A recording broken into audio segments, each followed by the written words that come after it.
nakwa ụmụaka obi adọ ọkwafa mma ọkwa ụmụaka ya akwaghị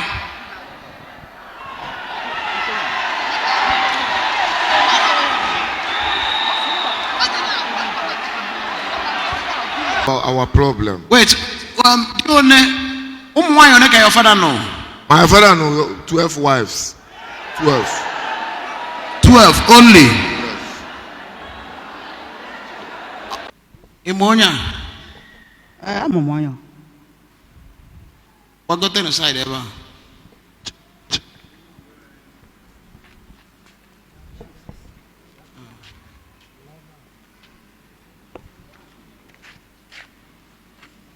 Edonya bifa. Nka nwa mo nke eto. Nwa gị nke eto. Yes sir. Nye nke nwoke Mike. Onye nke akwa na onye ka ọ bụ to you. Ya Mike, isi na onye? Nke nwa sị na ma amụrụ ya. Kese na ịmụrụ ya. N'iru gị nu. Mana nwa gị kwa? By God grace nwa m. All right. Now, onye nke ọsịkwa na ịmụrụ ya. Ọ sị na ma amụrụ nke a m nke chọzi ịchụpụ m n'ụlọ first. Sa cha cha. Ọ chọrọ ịchụpụ gị n'ụlọ. Pam ya bụ nke dị on board now. DPO their way. Ngwanya Mike. Enna, who is this woman? She's my mother. Your mother? Yeah. Now, onye ka ọ bụ to you? She's my mother. Your mother. Now, kedu kambia? Kambia mama kuloto. Kedu? Wait. Enwelu case dị on board unu ji wee bịa ọgụ ebe a taa. That's na na-echi echichi and na ama nchi ya. Kedu ihe kpatara iji wee sị na ama nchi echichi and okego ndị mmadụ kaadị. Ngwanye ya Mike. O nwere ife ọ na-eme na adịrọ mma. Yeah, by the way, my name is Augustine Onwagani. Please, get within Mike in Gozo. I want to handle this matter. Okay. Yeah, my name is Augustine Onwagani Jimukonye by Imo name. Yeah, get with this Mike. Okay, get Bula to say that one. Yes, Igbo. My name is Augustine Onwagana and Jimukonye by name, Igbo name. And the reason why in now, a mother cannot be taking title ebe oniana aboko is this. One, my mother is a Christian. Man, onye obuna bo a Christian must stay away from idol. All right. My evidence is in Jupo. Now my mother is a Christian but a pagan, more worse than a pagan. I want this to be on record, even on Facebook, so that it's going to go viral. If I'm lying, the evidence is clear. Now, why I maintain that she will not be given that title, I've as well written to the bishop, signed by my name. Don't know if on camera, and the Facebook should carry it is this. Open Igbo a mother. Now their church. You are not a mother. Wait, so on a general say? Yes, and let me state the fact. My mother, what brought problem between me and my mother is only one boy and a boy Ochendo. One yike, only you must never know when you are kenu. Ochendo bet Naija, Oyana Marian and Teja. Ochendo one yike, if I one yike. But my younger brother and a Ochibunia Jebegini. Before Jebegini, I wasn't away. I'm from Liberia then. So when I heard what happened is when I came back to Nigeria. Not in Nigeria, Ochendo bomb, send them voice notes. Similar what happened now, all the Apollo my younger brother before Hapwa. Now my younger brother Jebando and came mighty. The native doctor. Yes, and my mother is away. Your mother man had your baby bear. Yes. Now when they left to the house of mighty, when they left the place of mighty, yes, after then they take care the oath, they left. On coming back, Chibunye ye load that place bido maybe ya wa sisi emene ebi ya afia oje putale bula afia onye ozo le alụsị ọṅụlụ ogburu ya. alụsị egbu here because listen I have, let me continue. Then after ka atụchara na nke ma iti ha bata my mother GPSC Liberia bata my mother kpọrọ ya gaba Aguleri get that place atụọ the boy na alụsị 7. Or your mother kpụ ya je na alụsị ndị a. Yes. Now I have the evidence. O nwere onye vigilante a na-akpọ Amaechi. O nwere na amara ya onye achala n'ebe a. Nyawa bụ commander ndị vigilante Amaechi. Amaechi na Amaechi so ha na moto wee aga Aguleri. Ha aga that place. Load that place confirm na otu ya na alụsị. Onye ọzọ tụrụ na alụsị gen m ntị is my stepmother Roslyn Onwagana. Roslyn Onwagana, why? Nwunye di ya. Nwunye di ya. Ọ tụrụ ya na alụsị. Yes. Ka ihe na-eso okwu. Wait. Onwere my brother nwa ọmụta from their own mother side. But I called that by Lienu. My mother called me and started complaining. Why this boy is not about eba no na mom me ishe. Nsi na eba no about the paternal family house. A family house. When we right about eba no. Why are you complaining? Why are you being arrogant? I became an enemy. She called me on phone. Sim no Japan na Rose begin Odubo village I onye bụ onye Odubo na ebe ọ ya m ihe na-ekwu. Akpọ chairman anyị na-akpọ Boysi mkpọ ya na phone. Say biko I will handle this issue. These are my 2 wives and they are my mother. I will handle it myself. Instead of my mother giving me the audience as the son, so that you can handle the matter. So that I will handle the matter. So that it will not escalate. What my mother did was Ogabajana Alusi Anabo Nengo Neba Agata Ian Neku Opalasi Keloye Munye Christian Debora Neba. We are Christian Debora open on Neba because I want to testify because people on your side dying. Even when the case was going on, even when Coach Donaga Opalasi can come and testify. And I said no, I will not support it. I became a bad son. I don't want to go into details. Both she and my father conspired against me because I don't support evil. I don't want to go there. But what I stand to say is that. So this your mother Nejana Bedibia. She is going, and if she said I'm lying, let her swear under this before this altar and say that everything I've stated here is lies, and I'll go mad from today. But if she did not swear before this altar, and I swear, may God give her capital punishment. Wait. Okay.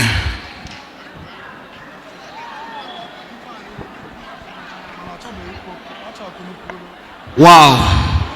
Mama. Enna. Yeah, Mike. Give me a second again, Mama. Magana. Onye nke a bụ onye gwa m openly ma bụrụ mama ya ka ọ bụ.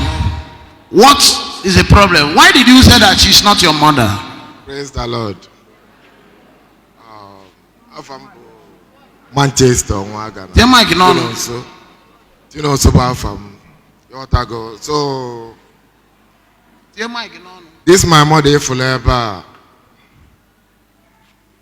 Ọ bụrụ na ọ bụ ka ajọ mmadụ like that, mana o nwere ezigbo obi towards ụmụ ya niile.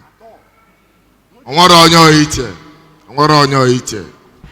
The best thing that we can make often na mụ na onye nke a na kwụ now or anything. I like oti enmity between mụ na onye. Maybe all feel ya no na aka onye ka mụ asi elite ife. Onye make sure na oti enmity in between mụ na onye. Whatever.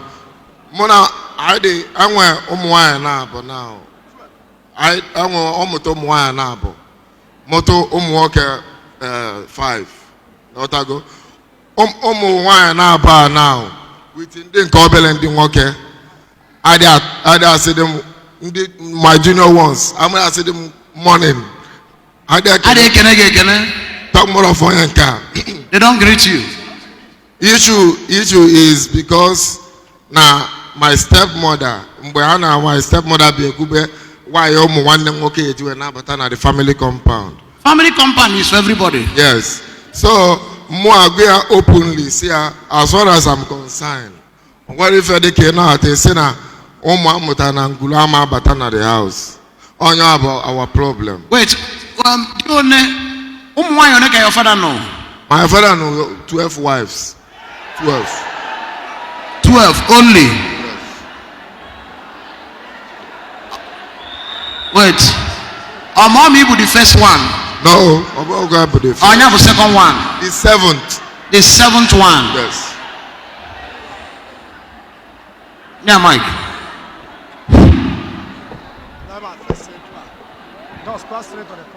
Praise the Lord.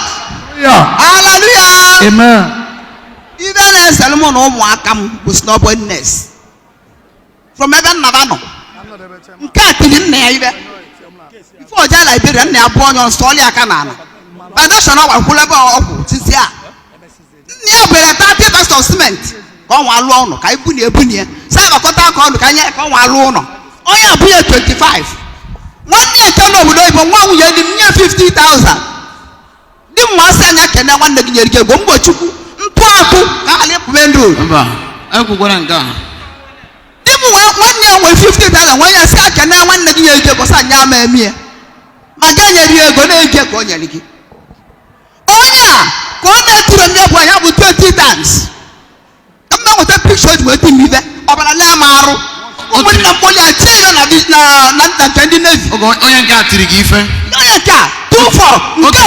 Yes. Now the picture. It's a money for them January work a liver. Oh, to them January. January, I know the TV there. Oh, yeah, Bani. Clement Warrior. Oh, Clement in Akato. so not you. But it's the Clement Warrior. And I'm here. Clement Warrior. Who come in here? Clement Warrior. Na sisi ọka di gobe na bem o we be di golana o sa di lana andi melega na aba di la kwa na ka o la kwa na ko onye golana o la akwụkwọ anwa we di present onye da so li ane a onye anwa onye semjem onye asenwam nya bia ko nweta di akwụkwọ ane o ho be nweta akwụkwọ ane a ndị onye 200,000 o we le maka we le chọmụ nwanyị nwanyị ko ti anwa chu nwunye bo ya bakeleke nwanne nwunye ama ndebe nwunye na ọbịa nwaanyị na bịa beleba bụ nwunye iko nya nwanne ofu n'ofu nna o nwere ga-achụ nwaanyị ọ bụ na yu so nwa na-ereli nwa bụ nwanne nwunye ime akwụ okwu ya onye ọ na-esebe kweme na n'obi nje okwu ya sekwara ka nna n'obi je okwu ya na nwunye ya last week ọkwa nwunye isi last 2 weeks nwunye ya kpọọ m sị m nakwụwala isi. Okay. Okay, now buy the properly on. 3 rooms, I didn't properly on our zone. Obi na 2 rooms ah. O mo na na ntam be kwa 1 room. Mommy. Yes, 7 room ka kan wa ko ka we na lili. Mommy. Sir? Life man. Emanam. Ụmụaka gị chọrọ iji ọgụ bata ebe a. That was why I allowed them to say something. You wait for what to go do? Because I'm on a jifa all this while. They want to come. And then man choro ka eme bi ifa na eme. Na gente. So etelo uba etelazu. Oh mo aka gi ifa. And ya bọọlụ nne m ife arụ na mụ na ya na-ese okwu ka m bịa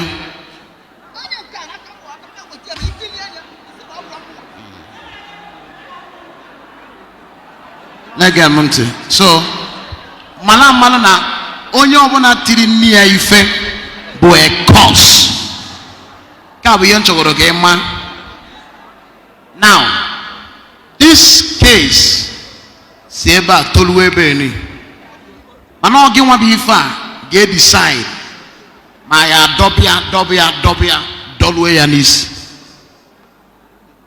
Because I was sad, which I told you the day onye nke a nọ n'iru m si na onye abụrụ mamụ ya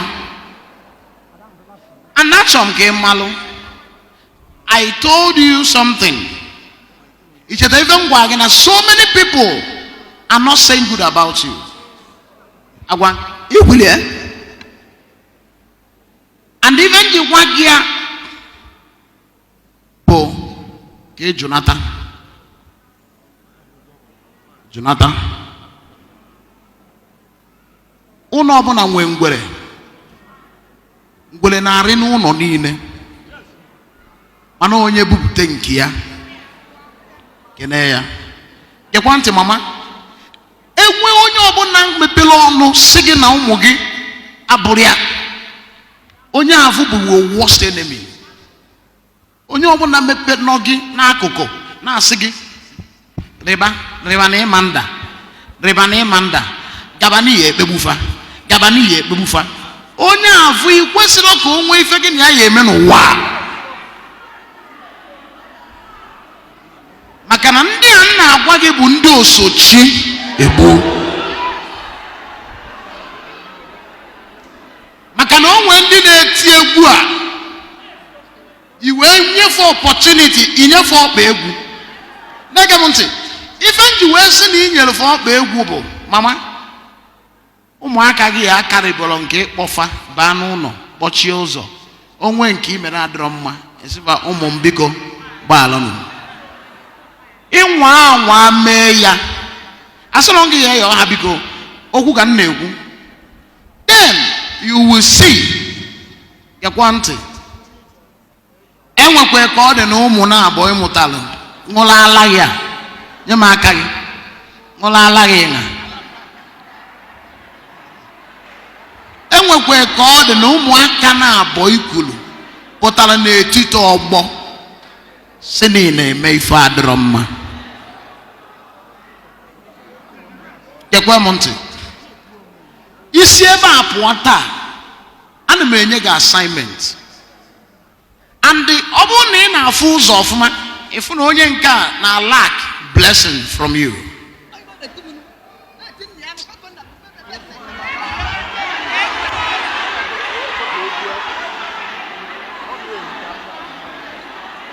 Onye nke a need the blessing from you.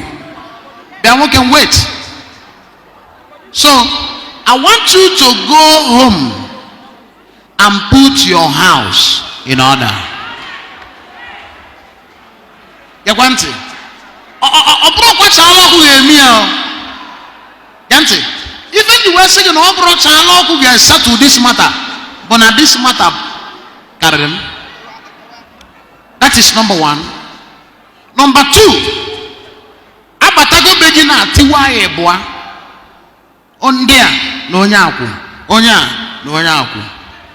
Chetakwa, it will lead to death ma ọ bụ na o nwere ife eme now. Now my brother, listen, let it be a curse to you, a curse to you. Ọ bụrụ na enwenugo mgbọsị ime na natal well mistake out of alcoholic influence of alcohol or whatever, wee metị aka na alụ na malụkwa amalụ na ịka bụkwa abụmọnụ nke aga ụnụ ama akwa ebe ihe na-eme unu si. Enna, my mother na na-ezinifite now ọnụ sound moto m o welu speed gbapụta welu ọṅụ nabata m. Now enwe nwanne m nke nka mma when it comes to money.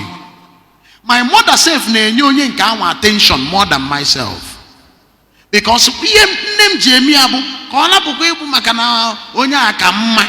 My mother give more attention to people nka mma because ọ na-eme ya mụ nwa ghọta ya no ka o make sure na ọ karịrị everybody gịnị along.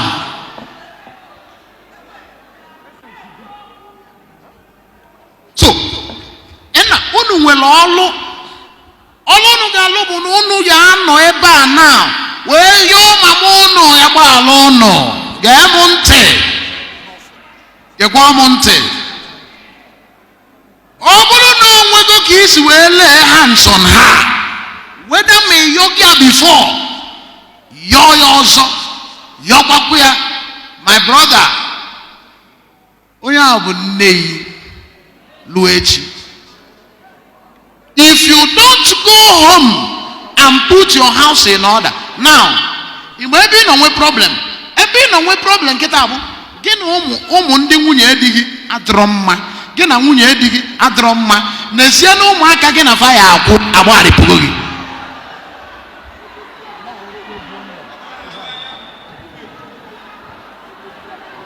Ụmụaka ya asị gị, mama, hello, listen. These are the children that will tell you, mama, don't worry. Onye bụ nwunye di gị nwa. Even though it's not advisable, onye na-eblame n'ife niile ahụ di gị, ekwumi ya mbọsị a, nwoke nụrụ nwaanyị mbụ ọ mụtara nwa, no problem. Ọ chọọ ọnụọ nwaanyị ọzọ, iwu ejiri ya. Ọnụọ nke ịbụa ọ mụtara, nsogbu adịrọ, ọ chọrọ ịmụta nwa.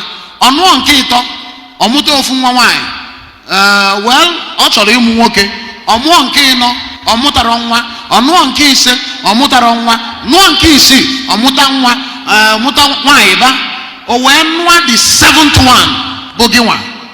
Chineke wee nye gị ụmụ 9. Kedu ife ọ na-anụrụ nke 8, nụọ nke 9, nụọ nke 10, nụọ 11, nụọ 12. Ụmụ nwaanyị nnọọ.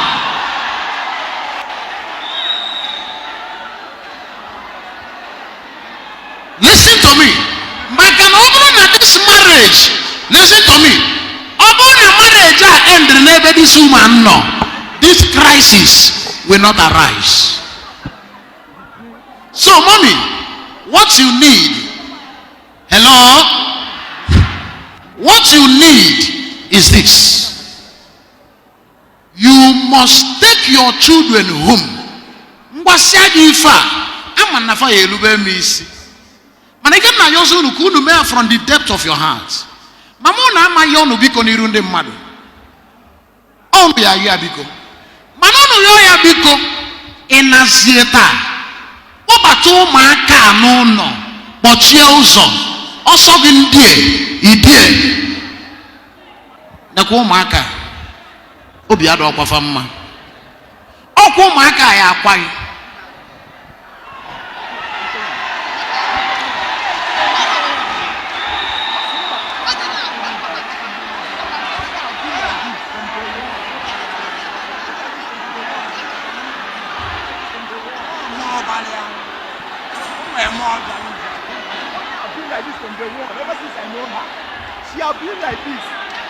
Ọ na-afụgo na ụkwa nna apị bụla adịrị ya.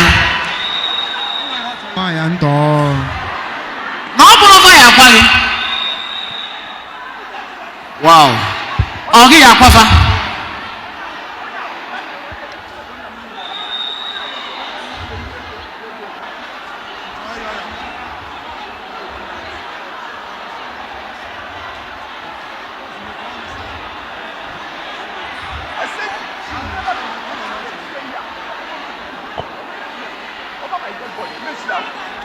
Okay, ngwanye ya Mike, amaghị ọ chọọ ikwu.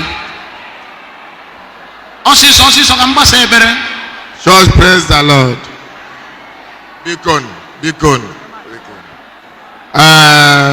Like I said before, ọ bụrụ na ọ bụ ajọ mmadụ that much, but anyị nwa maalụ ebe o si eli mpeli. Ghọtago? Up to this moment, ọ ka na-anya ya na onye a. Eje VG ejero ka o si be nna ya pụọ. Onye nwa mmadụ ụdị nna m nọ na anụ nwaanyị rinne. Onye ọbụla nọ be nna m is entitled to one room before ịlụọ ụlọ nke gị. Afrozi m ka nwanne nwoke esiwe ya n'ọnụ ụlọ. Igwe akpọ pedal room. Ọ kwasa ngwongwo ya tudi nke so ọbịa nteje ka ọ desi isi ebe ahụ ya na family ya. Okay, wait. Edigo married? I'm married with 5 kids. Ụmụ 5? Yes. Ụmụ 7 kwa? Will you tell me? I have 5 kids. Okay, now. On what room na bono now? The room, oh no. Don't worry. The room on no keta. Nyana ndi bia no na Xmas mgbe ha bata. That room now, ka my mother na agbali ojego na VG, ojego na nke na police station, ojego ba ka obia popele that same room. All pass our property, but all where goes where bata. Nyana won't hear dinner above or nyana go rent here out. Whereas na room di no ebe rent na no go no. Onwere na ajuge ese. Ajo mi asia obo no nwunye nna m onye ọzọ na n'ogo na ọ na anyị nwa bụ ụmụ ya amapụtagwa onye abụna ya ke ogo na abụna anatị nke anyị mana onye ọbụla na-efeli anya ọ na-anadị ogo no. Let them do the right thing. Na by now, both the senior ones, ụmụnne m ndị nke ọzọ nna ji anyị nafa. O nwere onye ya asị nwa ego dị n'afọ ka ọ tụpụla onye ọnụ ọ bụrụ because of anything. But sị gị na nne gị na nne gị. Which is very wrong. Yes, which is very wrong. Ozugo, Nehemeno, Yesia Mike. Out of anger. Asina anobogo, ada chiamma.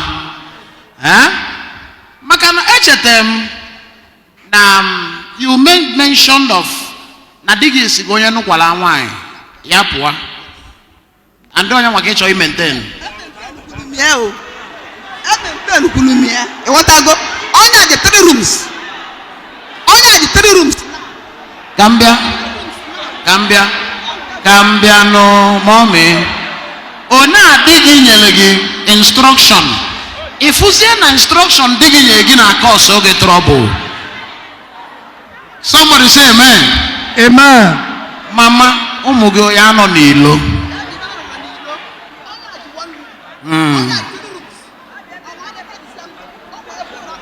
Gwagenti. Ihe kwuala ife ikwu ka mbịa. Ọkwa ụmụaka ya akwaghị.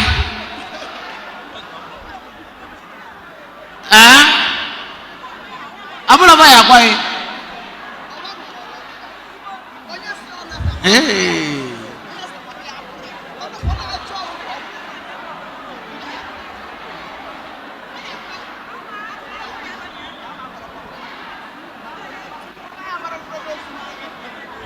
Mike.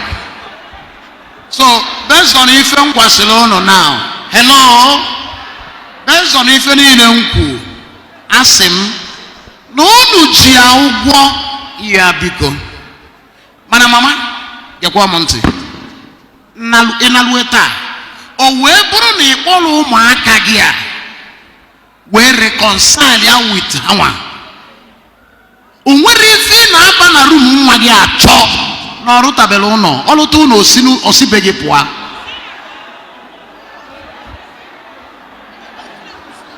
N'ebe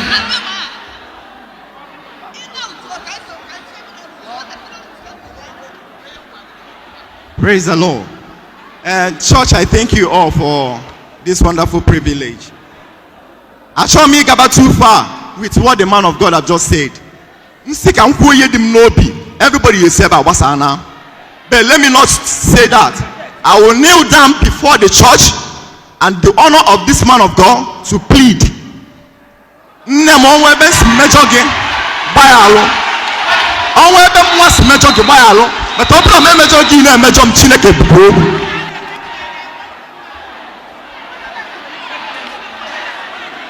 Go back to your seat. Okay. When I Puta. Oh, where are you?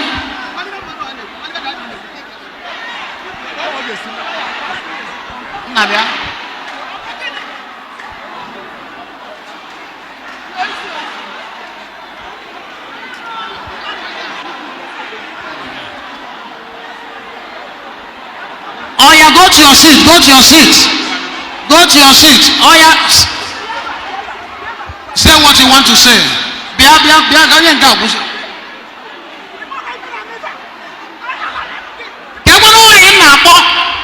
This woman, come and stand here.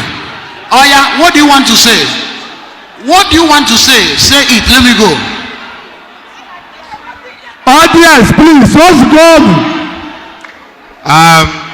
Unlike I said before, none of my brother kind bad person. But I want my friend here. So, more Manchester on Wagana, Bungwage. Na sige, obuno nwebe isi mejo gị na-ewe gị nke gbaala. Mna osita deba ma ọ dịba na gboo. N'ibe anyị nwa na-ekwu abụrụ any other thing abụrụ ka ikpogotepe gị ọnụ, ikpogotepe gị ka nke na ụmụ gị kwụrụ ogo ka nke na ụmụ di gị si ebe ịgba gị mgba ụmụ gị abụghị ha n'ụlọ gị ọgụ. Mana ịbịa na-atụsasị ụmụaka gị ka ezigbo onye si eme. Oh, yeah, be very nice. Yabazin, you can go. And don't cry, don't cry. Come. What's the name? Esther, come. Don't cry. Go to the altar and wait for me. Go to the altar. Don't cry.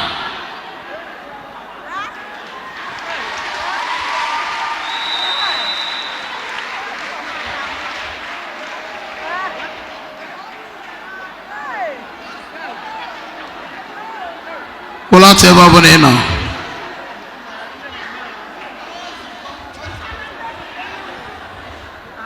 Pull out some.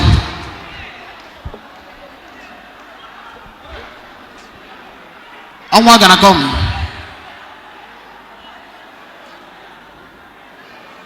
Come this way. Come.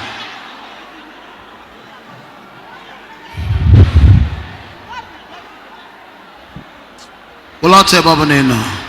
Touch the keyboard.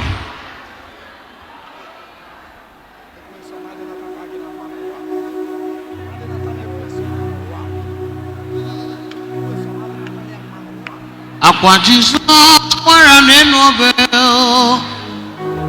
n'ime ụwa ga na gịnị ka mere unu jiri ara m nye n'aka ọgwụ gbapụta mazụ lenu n'isi lenu n'arụmụ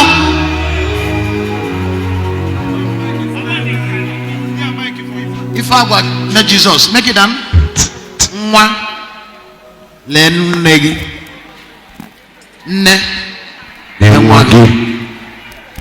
Before we go into prayers, mama onwe level mmadụ ga-elu n'ụwa ọ kwụsị tụtụ gaga ọkwụ na ka ị na-anazi mama nwa. I am not wishing you death. Ama na ị ga-aka nka karịa di gị. Let there be silent in the choir. And you are above 60 years now.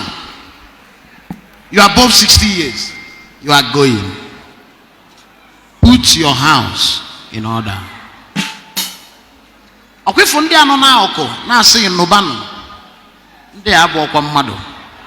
Ị na-ata ata. Kwala ụmụaka ga. Ba one room. Mechie ụzọ. Your offer. Danya, onye ọbụla nwere respect. Fa mejọrọ mana nke bụ eziokwu imejọrọ fa. Danya, if you want to get it all round, you will not get what you want. Afam be Ifunanya. Ọ kwanye ya mere na ụdị kesi abịa adịm eme nkụja maka ama na mma eme ihe ọdịnaya. If not the grace of God, this case can never be resolved today. So, madam, go home. Okay, from there, I see again a hand here.